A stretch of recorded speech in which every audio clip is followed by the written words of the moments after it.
Mbola napakaopontsika mandrakariva ry havana ny fahasoavana ny fiadanana ary mifampiraisana fa mifanahy masina. Amen. Oka hivelatra manoloana antsika ny filazantsarani Jesoa Kristy araka Matthieu 5:20 ny 9:30 ka hatramin'ny 9:70. Tsy ianao amin'ny fiaviany Tompo. Izany loha hevitra banjintsika FJKM amin'ity anio ity ary mifarana amin'ity alahady ity koa izany. Ity alahady ity koa ry havana dia natokan'ny fiangonan'i Jesoa Kristy hitondranam-bavaka ny KPMSV na ny komity pirenena miady amin'ny VA-sida sy ny valana retina. Raha miresaka ny vaninandro ankehitriny tsika ry havana, na zao vanim-potoana iainantsika izao dia vanim-potoana mahabetsaka amin'ny fanontaniana, vanim-potoana mampametram-panontaniana. Raha nametram-panontaniana ny ankamaroan'ny olona teo aloha teo hoe isy tokoa ve ny fifidianana, dia nisy izy zao. Fa ny fanontaniana mipetraka dia izao hoeken'ny olona rehetra ve ny fifidianana, isy ihany ve ny korotana, hihetsika ihany ve ireo collectif de candidats sy ny sisa sy ny sisa. Anahoana ny krismasy amin'izao maitsoahitra izao. Fa ity perikopy ity ihany koa ry havana dia mampametram-panontaniana lalina ho an'ny kristianina. Manao hoe raha ho avy tokoa ny Tompo hitsara, ho ao amin'ny ankavia sa ho ao amin'ny ankavanana. Manambara sy mamaly antsika ny amin'izany ity perikopy ity, satria milaza ireo fipetra ny fitsaran'Andriamanitra ny amin'izany andro farany izany. Ary fanoharana mampisaina nataon'i Jesoa Kristy eto ny amin'ny ondry sy ny osy, satria ny ondry sy ny osy rehefa mbola kely dia mitovy, fa rehefa miha-lehibe dia ny ondry ny rambony maniry miakatra fa ny osy maniry midina. Rehefa miha-lehibe ny osy dia maniry tandroka ary manonto ny tompony ny hafarany. Izay no nanankilasin'i Jesoa Kristy azy, hanaovan'ny fanoharana ho an'ireo izay nosokajiana ho very.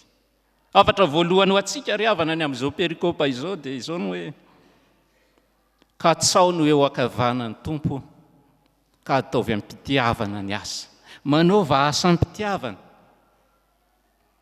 Ny 5:30 sy 4:30 dia manambara amintsika ny asa mpitiavana izay nataon'ireto nosokajian'Andriamanitra ho eo amin'ny ankavanana. Ary ao amin'ny Hebreo 9:10 dia milaza manao hoe fa Andriamanitra tsy mba tsy marina ka hanadino ny asa sy ny fitiavana izay nasehonareo voninahitry ny anarany. Izany hoe ny fanatanterantsika ny asan'Andriamanitra amin'ny fitiavan'i Jesoa Kristy dia tsy ho adinon'Andriamanitra mihitsy. Ary izany no ilazan'i Jesoa Kristy hoe izay rehetra nataonareo tamin'ireny madinika mino reny dia efa nataonareo tamiko koa. Hanao ampamoaka lehibe Andriamanitra amin'ny alalan'i Jesoa Kristy rehefa tonga ny farany. Ilaza izay fahadisoana nataontsika izy, anambara ihany koa ny fahanamarinana ho an'ireo izay nanao ny tsara sy ny asa mpitiavana ka tonga ny vanim-potoana ankasitrahan'Andriamanitra azy. Tsy misy intsony ny voalaza ao amin'ny Romanina 4 izay fanadihadiana ny tsy ambaratelon'ny olona ka hanontany Jesoa Kristy, fa eo Jesoa Kristy dia ampiseho ny maha-Andriamanitra azy ka hanambara ny miafiny indrindra izay nafentsika. Hitsara izay rehetra nataontsika ny Tompo. Hitsara ny firenena rehetra izy amin'izay mety fitondran-tena ny firenena sy ny kristianina tsirairay, ny olona tsirairay, ny amin'ny fitondrana ireo mpitory filazantsara.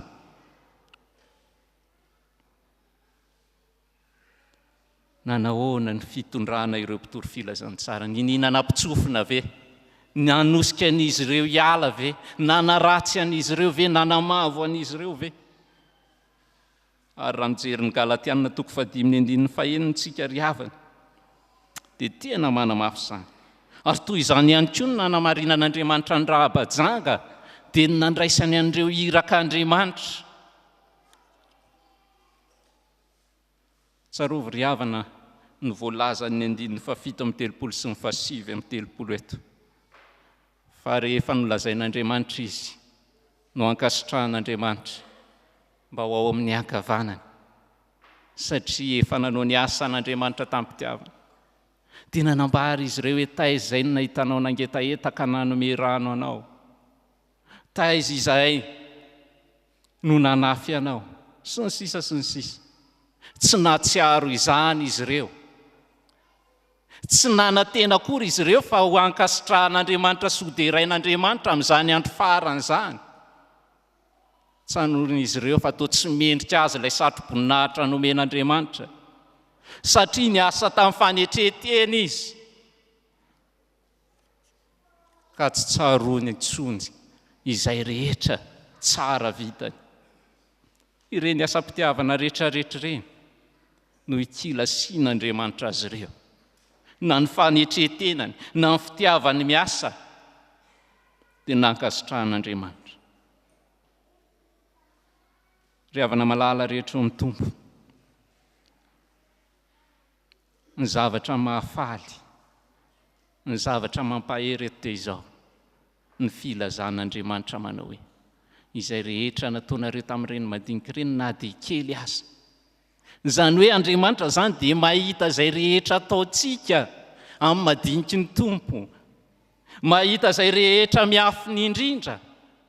Mety tsy nisy olona nahitintsika nanao ny asa, mety tsy nisy olona nahitintsika ny antra amin'ny malahelo, nampahery ny ory, na nampy ny sahirana. Mety tsy nisaotrantsika akory ilay nanaovantsika soa. Kanefa mampanantena eto Jesosy Kristy fa ho avy ny fotoana maliny izany, efa nomaniny izany, ary ambaran'i Jesosy hoe efa voahomana ho anareo. Ndikany hoe efa voahomana eto dia izao, voavoatra eto dia izao hoe efa voahomana omena. Zay ndika teny avy amin'ny hoe voavoatra. Izany hoe raha omenantsika io satroboninahitry ny fiainana io dia mifandovana ny fiainana mandrakizay, dia Andriamanitra mihitsy no efa nanomana an'io. Ry havana malala rehetra ao amin'ny Tompo, mivonoana indray ny satroboninahitry ny fiainana, mivonoana ao ankavanana. Kanefa ihany koa aokantsika tsy hanamary tena hoe za efa anisan'ny ao ankavanana. Sao dia ilay asan'Andriamanitra ny tanterahantsika sy ilay fiatrana tsy tena tamin'ny fitiavana an'i Jesosy Kristy, fa fisehosehoana fotsiny, filandera, ka malahelo sika rehefa tsy nahay namaly soa ny olona nanaovantsika soa. Nanapa-kevitra tsika ny hanapaka amin'ny fanatanterahana izany asa soa tanterahantsika izany, satria tsisy mahita. Ary manambara izany eo amin'ny 1:7. Fotoana mety indrindra izao ry havana, hanapahantsika hevitra ho an'ireo izay efa miorina tsara ao manatanteraka ny asa-pitiavana, miambena mandrakariva. Aoka hitandrintsika amin'izany fanatanterahana ny asa-pitiavan'Andriamanitra izany, mba ho tena ny fitiavana an'i Jesosy Kristy tokoa no hanatanterantsika ny asa. Akekezo ka tsaony eo ankavanan'ny Tompo, ka anaova asa amin'ny fitiavana. Fa ny hafatra faharoa dia izao, alaviro ny fanameloana ka manaova asa tsara. Alaviro ny fanameloana ka ataovy ny asa tsara. Ny zavatra mitranga ry havana eto dia izao, tsy ny hoe tsy nanao reto olona eto ankavia reto ny olana, fa nanao izy fa tsy niaraka tamin'i Jesosy Kristy tamin'ny vanim-potoana nanaovany ny asa. Izany hoe nanao ny asa heverin'izy ireo tsara izy, kanefa tsy tsara eo anatrehan'Andriamanitra satria tsy nataony tamin'ny anaran'i Jesosy Kristy izany. Manana fahafahana malalaka ny olona ny isafidy ny marina na ny diso, isafidy ny hiditra amin'ny vavahady eto na isafidy hiditra amin'ny vavahady lehibe, isafidy hanao ny tsara na hanao ny ratsy. Kanefa tsaroa fa amin'ny vanim-potoana mahalian'i Jesosy Kristy izay nataontsika dia tsy misy afaka metsiny azy. Ny Timoty 1:7 ka hatramin'ny 1:7 dia manambara raha misy maniry ny asa mpitandrina dia maniry asa tsara izy. Dia mitanisa eo ny soratra masina manao hoe mampiatrahany vahiny, mifehy tsara ny ankohonany. tia mianatra mahay mampianatra. Fa rehefa eny ambany ihany koa izy dia manambara fa mba tahaka izany ihany koa ny diakonina. Izany hoe ny asa tsara takian'Andriamanitra eto takian' Jesosy Kristy dia fanatanterahana ny asany, fijerenareo mila vonjy. Ary eto Jesosy Kristy dia mankatoeran'ireo mahantra sy kamboty rehefa nilaza hoe izay nataonareo tamin'ireny madinika mino ahy ireny. Fa mifanontaniana mipetraka ary havana dia izao ny fiangonana ve amin'izao vaninandro izao, tena fialokalofa ny kamboty sy ny mahantra tokoa. Mila eritreretintsika lalina izany fa na ny tenantsika aza indraindray dia tsy mahatsiaro ireo asa tsara tokony ho tanterahantsika izay ampianarin'i Jesosy Kristy eto. Inona tokoa moa ry havana ny eloko reto akavy reto? Nijangajanga ve izy? Namono olona ve izy? Nangalatra ve izy? Sa nanao eloka behivavy izy? Tsia! Fa ny eloka hiampanganin' Jesosy Kristy azy eto dia izao, ninitsy nanao ny tsara izy. Fantany ny tsara tokony nataony, fa ninitsy nanao izany izy. Hotary havana ny tsy fanaovana ny tsara. Tsy ny hoe manao ny ratsy ihany no ho teo anatrehan'Andriamanitra, fa ny tsy fanaovana ny tsara tokony natao dia ratsy. Mety nandeha mivavaka izy ireo, mety nanao ny asan'Andriamanitra izy ireo, nanefa ny adidy tao amin'ny fiangonana, nanao ny asa maro samihafa tao amin'ny fanompom-pivavahana, kanefa nataony tamin'ny firehariana sy fisehosehoany izany.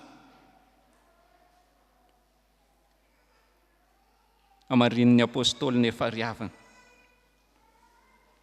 Fa raha tsy nisy finoana dia ho ratsy ny asa. Izany hoe tsy nanao ny asa tamin'ny finoanan'i Jesosy Kristy izy ireo.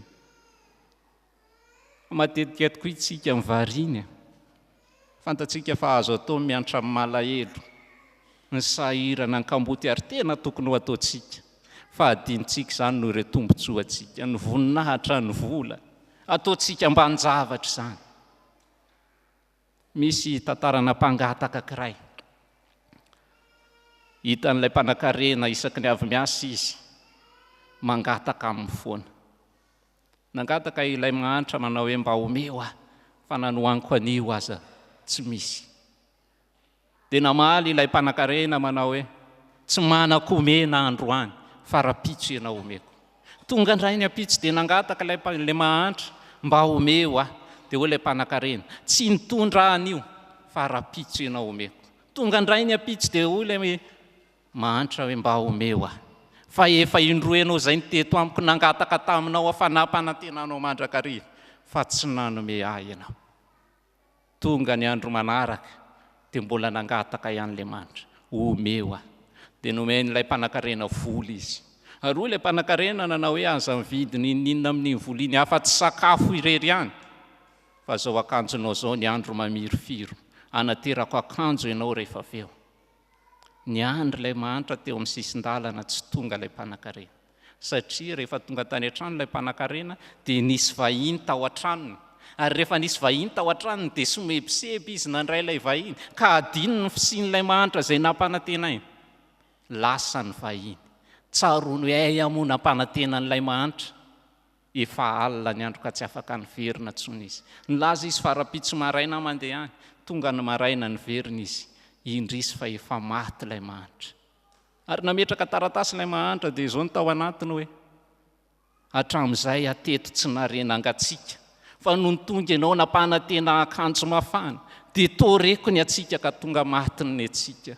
Tahaka izany ihany koa sika, tsy te halala ny hafa rehefa tonga ny tombontsoa atsika. Zary miodikodina amin'izao fiainana mandalo izao, tsy te hindrandra ilay eo ankavanan'Andriamanitra.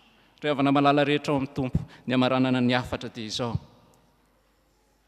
Tsenao amin'ny fiavian'ny tompo, alaviro ny fanamelohany, ataovy ny asa tsara, miezà mandrakariva, aza reraka na aza ketraka, manaova asam-pitiavana mba azahoantsika sitraka avy amin'Andriamanitra. Amen.